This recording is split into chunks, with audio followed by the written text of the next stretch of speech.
जर तुम्हालाही उज्जैन, ओंकारेश्वर आणि इंदोर फिरायचं असेल तर हा व्हिडिओ खास तुमच्यासाठी। हॅलो, माझं नाव प्रज्वल आणि मी आलोय माझ्या 5 मित्रांसोबत उज्जैन फिरायला। आता तुम्हाला पुण्याहून उज्जैनला जाण्यासाठी भरपूर ट्रेन मिळून जातील। ते तुम्ही वेअर इज माय ट्रेन ह्या ॲपवर चेक करू शकता आणि त्या ट्रेनचं नाव आणि नंबर मी स्क्रीनवर दिलेला आहे। आम्ही उज्जैनला गेलो होतो दौंड इंदोर एक्सप्रेसने। या ट्रेनचं तिकीट तुम्हाला साधारण 550 ते 600 रुपयामध्ये मिळून जाईल।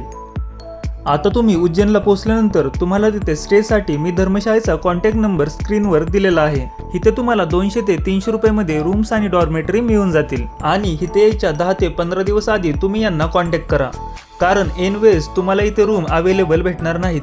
आणि सर्वात महत्त्वाचं, उज्जैनला आल्यावर भस्मारतीचं तिकीट काढायला विसरू नका। ते तुम्हाला ऑनलाईन महाकाल साईटवर 1 दिवस आधी सकाळी 8 वाजता भेटून जाईल। आणि आमच्यासोबत उज्जैन एक्सप्लोर करण्यासाठी मला फॉलो करून ठेवा आणि हा व्हिडिओ तुम्ही त्या फ्रेंड्स आणि फॅमिलीसोबत शेअर करा ज्यांच्यासोबत तुम्हाला उज्जैन ट्रिप करायची आहे।